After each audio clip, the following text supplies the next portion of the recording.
السلام عليكم، مرحبا بكم في حصة جديدة.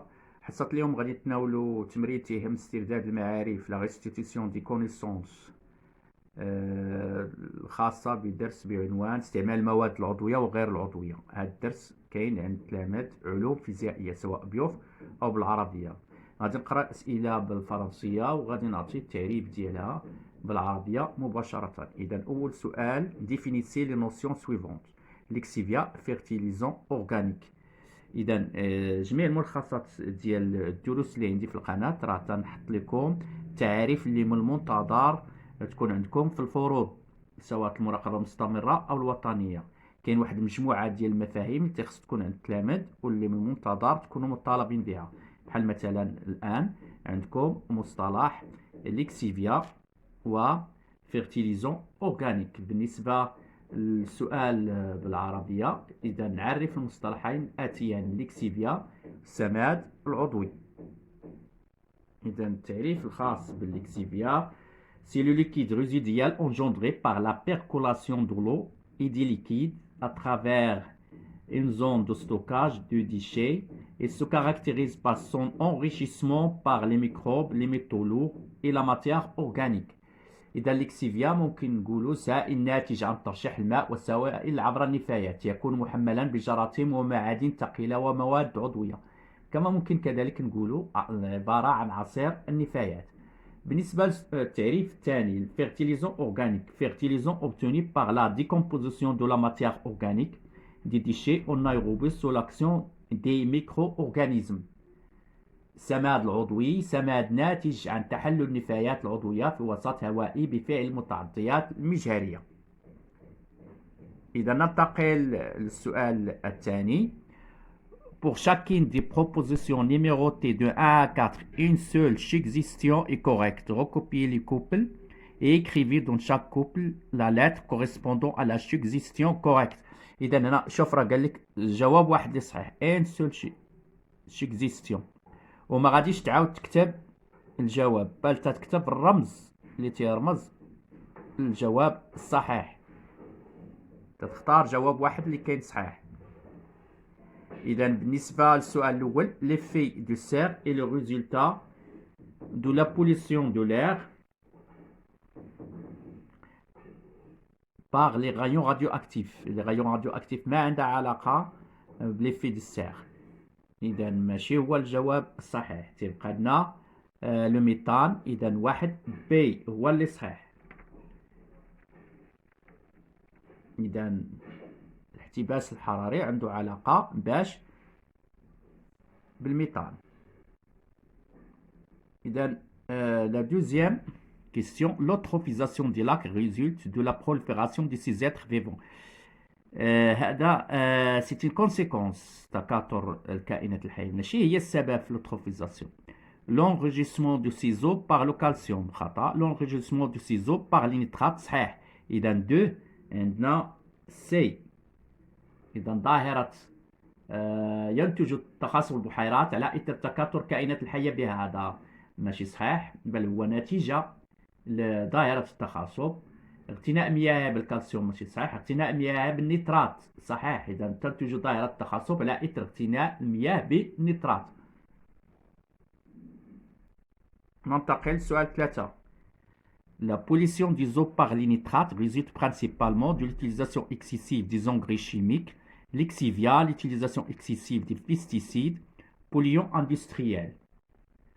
إذا ينتج تلوث المياه بالنترات أساسا على الاستعمال مفرط الأسمدة الكيماوية، تسرب ليكسيفيا، الاستعمال مفرط المبيدات، الملوثات الصناعية. إذا هاد الثلاثة الأخرانيين ما عندهم علاقة بالتلوث بالنترات، تبقى الأولاني. إذا 3: ينتج تلوث المياه بالنترات أساسا على الاستعمال المفرط للأسمدة. La pollution des eaux par les nitrates résulte principalement de l'utilisation excessive des engrais chimiques. إذا 3A.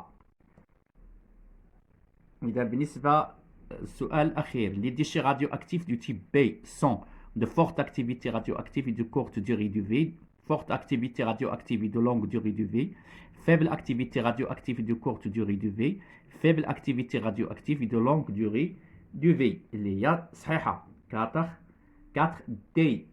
تعتبر النفايات المشعة من الصنف B ضعيفة النشاط الإشعاعي وطويلة العمر. السؤال الثالث طلبوا منا نقلوا هاد الأرقام ونكتبوا قدامهم صحيح أم خطأ. Recopiez les numéros de chaque suggestion et écrivez devant chacun d'eux vrai ou faux. Le biogaz résulte de l'oxydation des déchets organiques en anaérobie sous l'action de micro-organismes. Vrai. إذا بالعربية ينتج البيوغاز عن أكسدة النفايات العضوية في ظروف حيلة هوائية بواسطة متعضيات مجهرية. صحيح. الاقتراح الثاني les pluies acides résultent de l'interaction de l'eau atmosphérique avec le complexe CFC اللي هو كلوروفلوروكربون اللي عنده علاقة باش بثقب الأوزون أو بتلاشي الأوزون. إذا هذا الاقتراح الثاني خطأ. تنتج الأمطار حمضية عن تفاعل مركب CFC مع بخار ماء في الغلاف الجوي. خطأ. ثالث l'amincissement de la couche d'ozone résulte de l'interaction des oxydes du soufre avec les molécules d'ozone. يرجع انخفاض سمك طبقة الأوزون إلى تفاعل أكسيدات الكبريت مع جزيئات الأوزون. هذا خطأ. La demi-vie est le temps au bout duquel toute la matière radioactive est désintégrée. هذا خطأ. يشير عمر نصف إلى مدة الزمنية اللازمة للتفتت الكلي لعينة إشعاعية، وراه عمر نصفين نصف ماشي الكلي. إذا خطأ.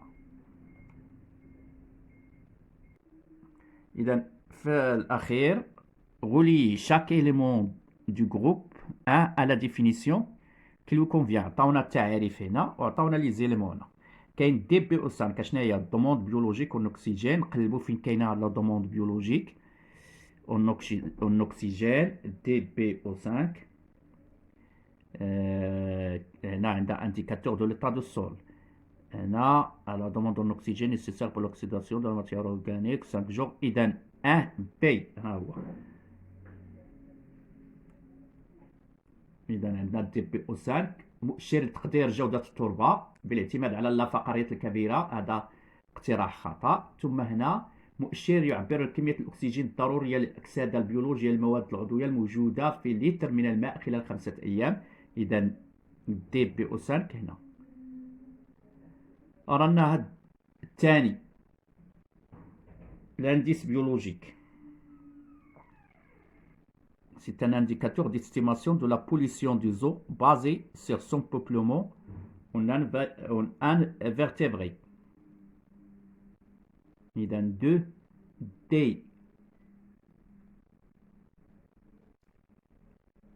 مؤشر لتقدير درجة تلوث المياه بالاعتماد على اللافقريات التي تعيش فيها. لانديس بيولوجيك.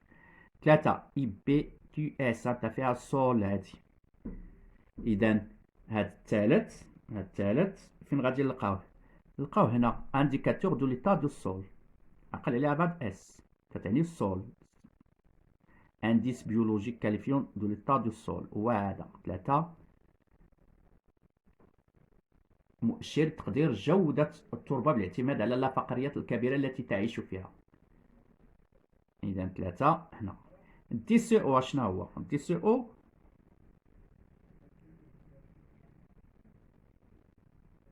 بالتالي عندنا دي سي او c'est un indicateur qui exprime la demande en oxygène nécessaire pour l'oxydation chimique de la matière organique dans un litre d'eau.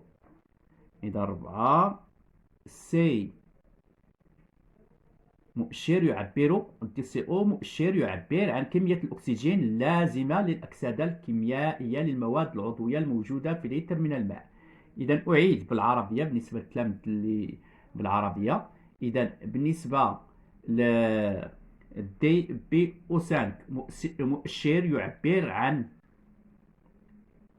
كمية الأكسجين الضرورية للأكسدة البيولوجية للمواد العضوية الموجودة في لتر من الماء خلال 5 أيام في الظلام. بالنسبة للثاني اللي هو اي بي مؤشر لتقدير، اذا لانديس بيولوجيك مؤشر لتقدير درجة تلوث المياه بالاعتماد على اللافقريات التي تعيش فيها. بالنسبة لانديس بيولوجيك كاليفيون دو ليتا دو سول 3 هذا هذا اس نسبة إلى التربة. سول مؤشر تقدير جودة التربة بالاعتماد على اللافقاريات الكبيرة التي تعيش فيها. هذا راه عرفتوه. دي سي او اللي هو اشنا هو مؤشر يعبر عن كمية الأكسجين اللازمة للأكسدة الكيميائية للمواد العضوية الموجودة في لتر من الماء. بالتوفيق لكم جميعا، إلى اللقاء في حصة مقبلة إن شاء الله.